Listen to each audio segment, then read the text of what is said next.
सबसे पहले तो मैं वो घोषणा पत्र जो है वो पढ़ूंगा और आपसे निवेदन करूंगा कि इस घोषणा पत्र को आप गांव-गांव तक पहुंचाने का काम करेंगे। घोषणा पत्र पढ़ने के बाद मैं अपनी दिल की बात आपके सामने रखूंगा। तो हमारी पहला संकल्प है, ये एफिडेविट है जो हम कहेंगे उसको करके दिखाएंगे कि सभी के लिए फ्री शिक्षा और सभी के लिए फ्री इलाज, सभी टेस्ट फ्री, चाहे प्रोफेशनल एजुकेशन हो, चाहे एकेडमिक एजुकेशन हो, चाहे टेक्निकल एजुकेशन हो। पैसे की कमी के कारण किसी नौजवान के सपने टूट ना जाएं, इसलिए सभी के लिए मुफ्त शिक्षा। और पैसे की कमी के कारण किसी का अपना उनसे दूर ना चला जाए, बेहतर इलाज ना मिलने के कारण, इसलिए सबके लिए फ्री इलाज और free test. Azad Samaj party की सरकार बनने पे ये दिया जाएगा। दूसरा, सभी प्रकार के कृषि ऋण जो है वो माफ किए जाएंगे। खाद और बीज सभी किसानों को फ्री दी जाएगी। कृषि में उपयोग होने वाले उपकरणों की खरीद पर 30% सब्सिडी। हर गांव-गांव न्याय पंचायत में कृषि मंडियां बनेगी। सरकार बनने के 30 दिनों के भीतर यह राज्य छुट्टा पशु मुक्त होगा। पशु बाजार को बढ़ावा देकर, यानी एक बाजार से दूसरे बाजार या स्थान या एक राज्य से दूसरे राज्य तक ले जाने की कोई पाबंदी नहीं रहेगी। ये किसानों के लिए है, किसानों की बुनियादी समस्याओं को और उनकी आय दोगुनी करने के लिए। वैसी आय नहीं जैसे प्राइम मिनिस्टर ने फर्जी आय की बात की थी। आय की जगह उनका खर्चा दुगना हो गया। मैं युवा होने के नाते युवाओं के दर्द को समझता हूं और मैं आपसे एक युवा होने के नाते वादा करता हूं कि 20% युवाओं को जो प्रदेश के हैं उनको सरकारी नौकरी देने का काम हम लोग करेंगे। 80 लाख युवाओं को रोजगार के अवसर देंगे। समूह ग और घ की संविदा की कर्मियों की जो नियुक्तियां है, उन नियुक्तियों में आरक्षण और 5 साल बाद नियमितीकरण का प्रावधान लागू करेंगे। जो ग और घ की नियुक्तियां हैं, 5 साल में जो लोग लगेंगे उनको 5 साल जो नौकरी करेंगे उनको परमानेंट किया जाएगा। और ये इसलिए हमने रखा क्योंकि 69 शिक्षक भर्ती के बच्चों का मामला हमने देखा और उससे अलग भी पूरे देश में बेरोजगारी का आलम इन धनतंत्र वाली राजनेताओं को पार्टियों को नहीं दिखाई देता कि बेरोजगार सुसाइड कर रहा है। पढ़ा लिखा नौजवान मजबूर है, अपने सपनों को कुचलते हुए देख रहा है, खुद को मायूस है, उसके मन में सपने हैं कि सरकार उनकी बात को सुनेगी, लेकिन ना सरकार उनकी और ना ही उन बच्चों के सपनों सरकार को मतलब। तो ये फैसला लिया गया है। मैं ये इसलिए पढ़ के सुना रहा हूं कि आपको समझाने में आम आदमी को आसानी हो। जातिगत जनगणना और उसके आधार पर शासन प्रशासन सत्ता, सरकारी नौकरी, सरकारी ठेकों आदि में जातियों के अनुपातिक प्रतिनिधित्व को देने का बिल हम लाएंगे और उसको पास करा के ये सब चीजें लागू करेंगे। निजी क्षेत्रों में दलित, पिछड़े, आदिवासी और अल्पसंख्यकों को युवा योजना के तहत 85% आरक्षण लागू करेंगे। दलितों, पिछड़ों और आदिवासियों के लिए प्रमोशन में आरक्षण के बिल लाएंगे और सभी बैकलॉग वैकेंसी जल्द से जल्द भरी जाएंगी। और यही मेरी सबसे बड़ी लड़ाई है कि जिस तरह से प्रमोशन में रिजर्वेशन का ये खत्म किया गया और खून के आंसू रोए हमारे अधिकारी कर्मचारियों ने, और एससी जैसी पोस्ट पर बैठा हमारा अधिकारी जो है वो जेई बन गया, एसडीओ बन गया, इस तरह की जो है हालात बनी।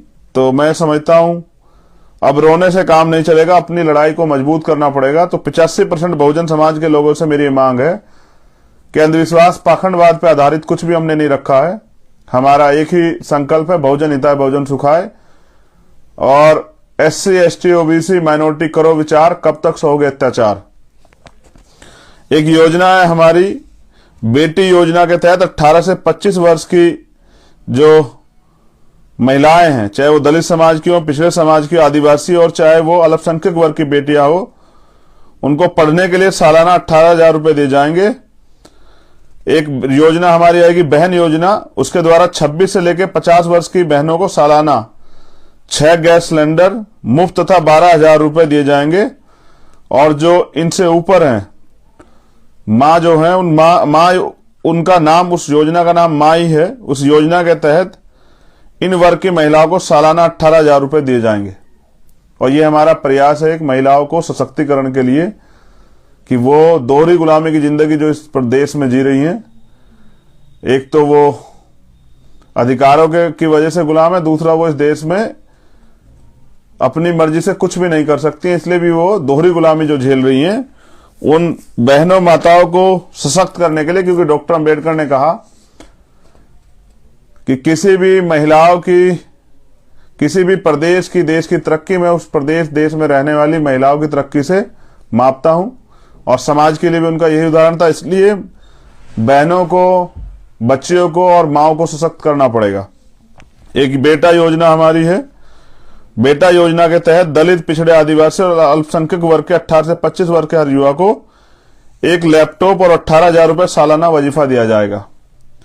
भाई योजना के तहत इस वर्ग के 26 से 50 वर्ष के युवाओं को या तो नौकरी, रोजगार या फिर 18,000 सालाना बेरोजगारी भत्ता देंगे। 50 वर्ष से ज्यादा उम्र के इन वर्गों के लोगों को पापा योजना के तहत 18,000 सालाना जीवन यापन भत्ता देंगे। यानी कि कोई व्यक्ति किसी दूसरे के का मोहताज नहीं रहेगा और उसको आगे बढ़ने के लिए हम लोग अवसर प्रदान करेंगे। स्पेशली जो 26 से 50 वर्ष के नौजवान रहेंगे, उन लोगों को जो तैयार हो गए अपने परिवार का खर्चा उठाने के लिए और अपने परिवार को विकास की मुख्य धारा जोड़ने के लिए और अपने परिवार के सपने पूरा करने के लिए। 350 यूनिट तक बिजली गरीब एवं मध्य वर्ग के लोगों को महीने की घरेलू बिजली एवं किसानों को सिंचाई के लिए बिजली का बकाया माफ एवं भविष्य में मुफ्त करेंगे। इन वर्गों के लोगों के ऊपर बिजली और पानी का सभी बकाया बिलों को पहले ही कैबिनेट मीटिंग में हम माफ कर देंगे। ये हमारा फैसला है कि घरेलू बिजली 350 यूनिट हम लोग फ्री देंगे और किसानों के लिए जो बिजली का बकाया उसको हम लोग माफ करेंगे और भविष्य में किसानों को आय दुगनी हो उनकी, इसलिए उनके लिए बिजली जो है हम लोग सिंचाई के लिए मुफ्त करेंगे। और इनसे अलग भी जो लोग हैं जिन पे जो बिजली का और पानी का बकाया बिल है वो उसको हम लोग खत्म करेंगे, क्योंकि सरकार ने साजिश करके जो है ना गरीबों को लूटने के लिए इनके ऊपर जबरदस्ती इतना बड़ा बिल जो है वो लाद दिया है। छोटे और मध्यम वर्ग के व्यापारियों की मदद करने के लिए ग्रामीण स्तर से लेकर शहरी तथा सरकारी व्यापार केंद्र स्थापित किए जाएंगे। शहरों के अंदर मॉल खोलने पर प्रतिबंध लगाएंगे। स्टेट जीएसटी की दर को 3% इन वर्गों के लिए व्यापारिक छूट दी जाएगी और डीजल और पेट्रोल के दाम यूपी में सबसे सस्ते होंगे। हम पे योजना है कि जो छोटे और मध्यम वर्ग के व्यापारी हैं, जो गांव स्तर से लेकर जो छोटी छोटी दुकानें चलाते हैं शहर के स्तर पर, उनके लिए व्यापार केंद्र स्थापित किए जाएंगे। और जो मॉल, छोटे व्यापारियों की हत्या करने के लिए जो मॉल सिस्टम खड़ा किया गया है और छोटे व्यापारी जो बेबस हो गए हैं, अपना परिवार भी नहीं चला पा रहे हैं, उनके ऊपर जो ये मॉल की वजह से जो उनका नुकसान हो रहा है, तो मॉलों को शहर के अंदर प्रतिबंध करेंगे। जीएसटी की दर में 3% की छूट करेंगे, जिसके और डीजल और पेट्रोल के दाम यूपी में सबसे सस्ते होंगे। ये मेरा आपसे वादा है। हर मंडल में बहुजन समाज के महापुरुषों के नाम पर एक एक विश्वविद्यालय और अस्पताल खोले जाएंगे, जिससे वो महापुरुष भी जिंदा रहे, उनकी विचारधारा भी जिंदा रहे और आम जनहित में वो विश्वविद्यालय गरीबों के, शोषितों के, वंचितों के पढ़ने काम आए और उन अस्पतालों में गरीबों का इलाज हो पाए। पिछड़ा और अति पिछड़ा की जो सामाजिक न्याय रिपोर्ट है वो लागू करेंगे एवं सच्चर कमेटी की रिपोर्ट लागू कर मुसलमानों के लिए आरक्षण की व्यवस्था करेंगे। ये मेरा वादा है कि जो पिछड़ा समाज है, अति पिछड़ा समाज है, उनके लिए सामाजिक न्याय की रिपोर्ट को लागू करेंगे एवं सच्चर कमेटी की रिपोर्ट लागू कर मुसलमानों के लिए आरक्षण की व्यवस्था करेंगे।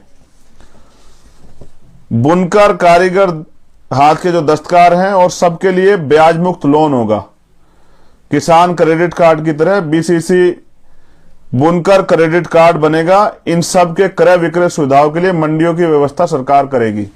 और मैं समझता हूं जिस देश में के प्रधानमंत्री सुरक्षा में 1,62,00,000 रुपए रोजाना खर्च होते हो, वो पैसा आम जनता की भलाई में लगना चाहिए। जो नेताओं के ऊपर खर्च होता है पैसा, जिस तरह से उनको सुविधाएं मिलती हैं इलाज के लिए, ट्रैवल के लिए, ऐसे आम आदमी को भी मिलनी चाहिए। और क्योंकि लोकतंत्र सबको बराबरी का अधिकार देता है, संविधान भी, तो कब तक जो है उत्तर प्रदेश और देश की आम जनता जो है भ्रष्ट नेताओं के भरोसे वो हमेशा वोट करती रहेगी और चुनाव के बाद खुद को ठगा महसूस करके पछताती रहेगी। अति पिछड़ा और अल्पसंख्यक पिछड़ी बिरादरियों के लिए अलग से अधिनियम बनाए जाएंगे। मछुआरों को प्राथमिकता के आधार पर जो मछली पकड़ने का काम करते हैं, ग्राम सभा के तालाबों, पोखरों और झीलों और नदियों में पट्टा दिया जाएगा। मत्स्य उद्योग जैसे कृषि आधारित लघु उद्योग को बढ़ावा देने के लिए अलग से व्यवस्था की जाएगी। सरकार बनने पर मॉब लिंचिंग अधिनियम बनाया जाएगा। रिटायर्ड जजों का एक स्वतंत्र आयोग बनाया जाएगा, क्योंकि बड़े पैमाने पे प्रदेश में और देश में मॉब लिंचिंग के नाम पर वंचित वर्ग के लोगों की हत्याएं की जाती हैं और कोई उफ तक नहीं कहता। मैं समझता हूं इस पे मॉब लिंचिंग पे एक कानून बनना चाहिए और मॉब लिंचिंग करने वालों को सख्त से सख्त सजा जो है उस कानून के दायरे में रहकर मिलेगी। समूह ग और घ की सभी नियुक्तियां संविदा और ठेकेदारी प्रथा खत्म कर अस्थायी नियुक्ति जो है की जाएगी, क्योंकि इसके नाम पे ठेकेदारी और संविदा के नाम पे गरीबों का खून जो है वो चूसा जा रहा है और उनको जिस तरह से मरने के लिए छोड़ दिया गया है। मैंने ये फैसला इसलिए लिया क्योंकि मैं गया था नोएडा और वहां पर सफाई कर्मचारी काम करने वाले हमारे समाज के, बहुजन समाज के भाइयों की सीवर में जाने से डेथ हुई थी। संविदा और ठेकेदारी सभी सफाई कर्मचारियों को नियमित किया जाएगा, पहली कैबिनेट में ही। दूसरा, सीवर लाइन के अंदर सफाई करते हुए सफाई कर्मचारी की मृत्यु होने पर शहीद का दर्जा दिया जाएगा।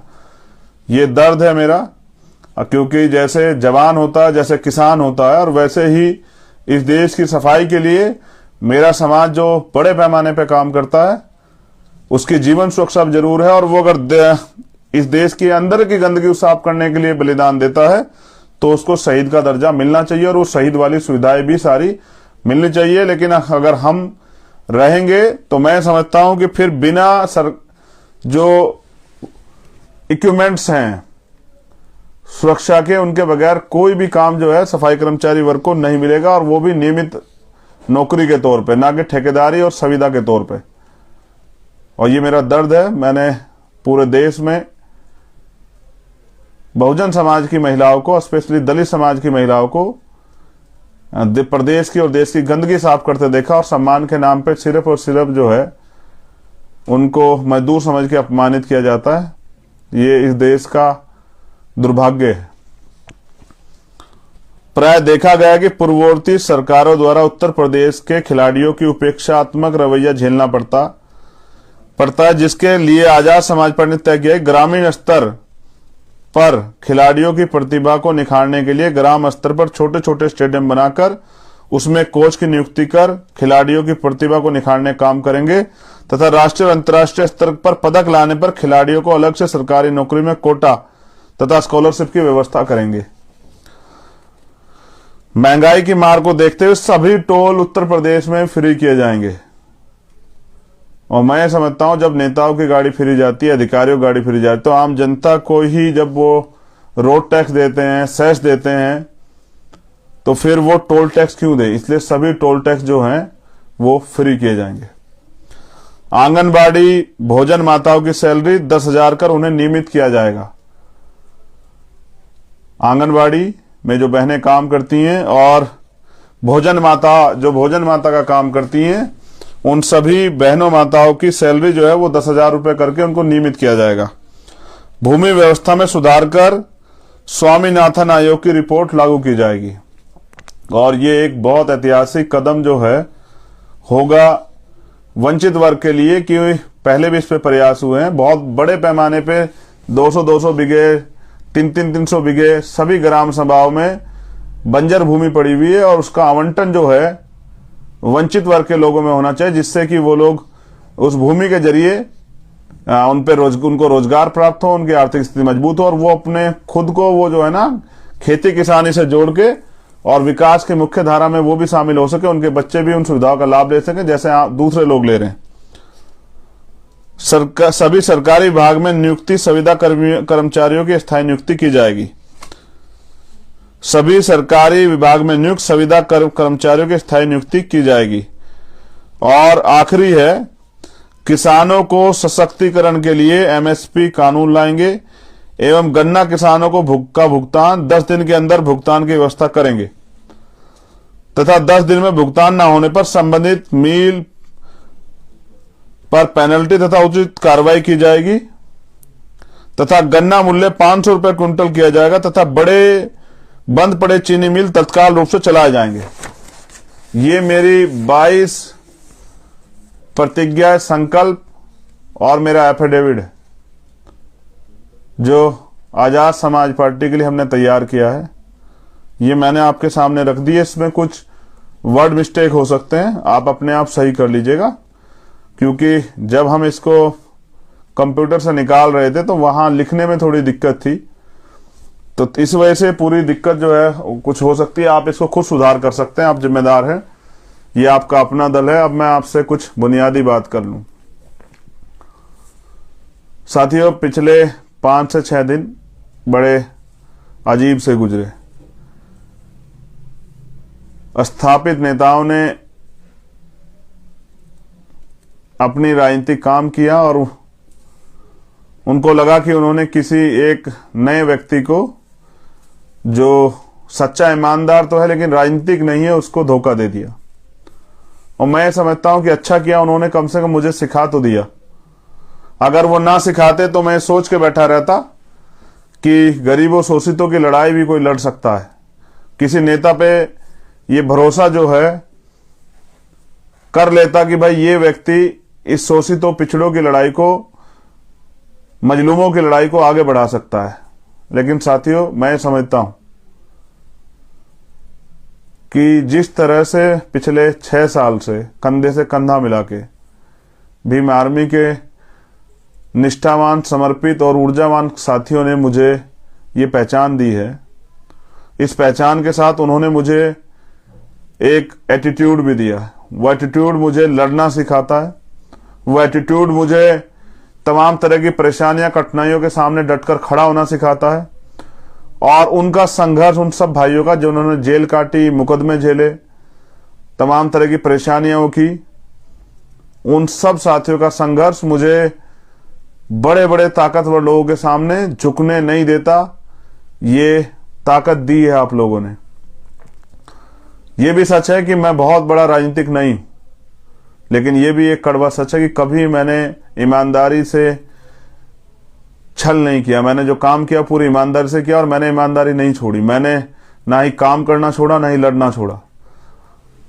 और जब मुझे ये एहसास हुआ कि दूसरों के कंधे पे हमेशा लाशें जाती है, अपनी लड़ाई स्वयं लड़नी पड़ती है, तो मैंने तय किया और भीम आर्मी की राष्ट्रीय कमेटी से बात की, आजाद समाज पार्टी की राष्ट्रीय कमेटी से बात की कि अब स्थापित दलों के भरोसे न रह के अपनी मेहनत से, जो पिछले 6 साल में हमने मेहनत की है, परिवार को त्याग करके, अपने सुख चैन को त्याग करके जो जेलें काटी हैं, लाठियां खाई हैं, अब उनको भी अपने भाई को के हाथों को मजबूत करना पड़ेगा। उनको भी भीम आर्मी, आजाद समाज पार्टी को मजबूत करना पड़ेगा। उनको भी अपने वजूद को बनाना पड़ेगा, क्योंकि अगर 5 साल पिछले 5 साल से उत्तर प्रदेश में अगर कोई विपक्ष था तो वो भीम आर्मी थी।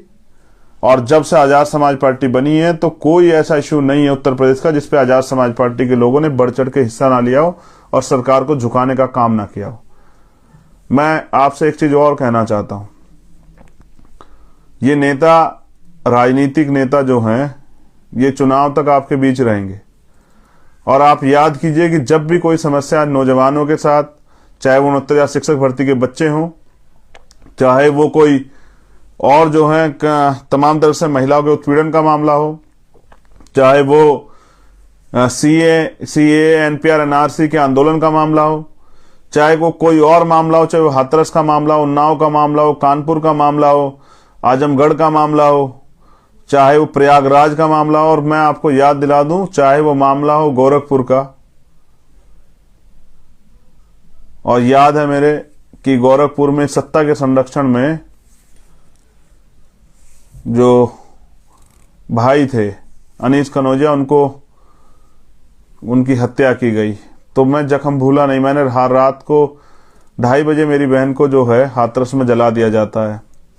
आगरा में मेरे भाई को झूठा आरोप लगा पीट पीट कर मार दिया जाता है। उसके अलावा पूरे देश में जो जुल्म जाती होती है उससे उसके बराबर जुल्म जाती अकेले उत्तर प्रदेश में होती है। अब मैंने मेहनत की है, कभी मैंने आपको निराश नहीं किया, कभी मैंने किसी कार्यकर्ता का मनोबल नहीं घटने दिया। आज मैं अपने कार्यकर्ताओं से इस आत्मसम्मान की लड़ाई में सहयोग मांगना चाहता हूं। अपनी लड़ाई को अपने कंधों पर लड़िए, वरना इस देश में गुलाम बनाने की जो व्यवस्था आपको की जा रही है वो उसकी तरफ आप तेजी से बढ़ रहे हैं और आपको पता भी नहीं लगेगा कि कब आप इस देश में गुलाम हो जाएंगे। और अगर आपको चाहिए आजादी तो फिर आपको इस लड़ाई को लड़ना पड़ेगा। और आप ये सोच रहे हैं कि जिन चीजों से आपको परेशानी, इस लड़ाई कोई और लड़ेगा, तो ये आपकी गलतफहमी। चाहे आप कल शुरुआत करें, आज लड़ना तो आपको पड़ेगा। लेकिन मेरा विश्वास है कि जैसे कभी आपने मुझे हारने नहीं दिया, इस बार भी आप इस अपने भाई के मान सम्मान की रक्षा करेंगे और साबित करेंगे कि आजाद समाज पार्टी भीम आर्मी के कार्यकर्ता 1,000 लोगों के बराबर है। विरोधियों के 100 लोगों पे एक कार्यकर्ता हमारा भारी पड़ेगा। वो अपनी मेहनत के जरिए उत्तर प्रदेश में भी, उत्तराखंड में भी और पंजाब में भी, जहां जहां हम लोग जिन सीटों पर चुनाव लड़ेंगे वहां वो दिखाएगा कि सबसे मेहनती, ईमानदार, संघर्षशील और समाज और आंदोलन के प्रति अगर समर्पित कार्यकर्ता नेता कहीं हैं तो वो भीम आर्मी और आजाद समाज पार्टी पे है। ये आपके वजूद की लड़ाई है और यहां मैं लड़ूंगा और फील्ड में आप लड़ेंगे और आपके साथ मैं भी लड़ूंगा, कंधे से कंधा मिला के। मेरे आपसे निवेदन है कि सोशल मीडिया की ताकत को अपनी मजबूत कीजिए। जय भीम, जय भारत, नीला सलाम और एक नए आंदोलन की शुरुआत। वो आंदोलन जो भीम आर्मी आजाद समाज पार्टी का भविष्य तय करेगा और जो बताएगा कि अगर मान लो तो हार और ठान लो तो जीत। मैं एक नौजवान हूं, मैं नौजवानों को किसी के आगे झुकने के लिए मजबूर नहीं होना सिखाऊंगा। हमें बदलाव करने की क्षमता है और हम बदलाव के लिए लड़ेंगे। सरफरोशी की तमन्ना अब हमारे दिल में है और देखना है जोर कितना बाजुए कातिल में। और मैं समझता हूं कि हमने पहले भी किया और अब भी करके दिखाया। हमने जिला पंचायत में रिजल्ट दिया था और हम विधानसभा स्तर पर रिजल्ट देंगे। सामाजिक न्याय के थ्रू हम लोग टिकट वितरण करेंगे और जो भीम आर्मी के साथी लड़ रहे हैं चुनाव, उनको मेरी अभी से मंगल कामनाएं। प्रथम चरण के जितने प्रत्याशी, उनकी लिस्ट जो है कल डिक्लेयर की जाएगी। एक फर्जी लिस्ट जो है वो घूम रही है। कल प्रथम चरण के प्रत्याशियों की और द्वितीय चरण के प्रत्याशियों की जो टिकट है वो डिक्लेयर की जाएगी। उसके बाद लगातार आगे वाले चरणों की लिस्टें भी जो है ना डिक्लेयर की जाएगी। और आप लोग भी निकलिए और साबित कीजिए और बताइए कि हमें कितना दम है। जय भीम, जय भारत, जय बहुजन समाज और सभी बहुजन महापुरुषों की जय। और बाबा साहब तेरा सपना अधूरा भीम आर्मी आजाद समाज पार्टी करेगी पूरा। मान्यवर काशीराम साहब तेरा सपना अधूरा भीम आर्मी आजाद समाज पार्टी करेगी पूरा। और मंडल साहब आपका सपना अधूरा और भीम आर्मी आजाद समाज पार्टी करेगी पूरा। और बहुजनों की सारा एकता का राज चलेगा, सारा बहुजन साथ चलेगा। इस नारे के साथ मैं आपसे अलविदा लेता हूं। बहुत बहुत धन्यवाद। मैंने अपना काम कर दिया, अब आप भी अपना काम कीजिए।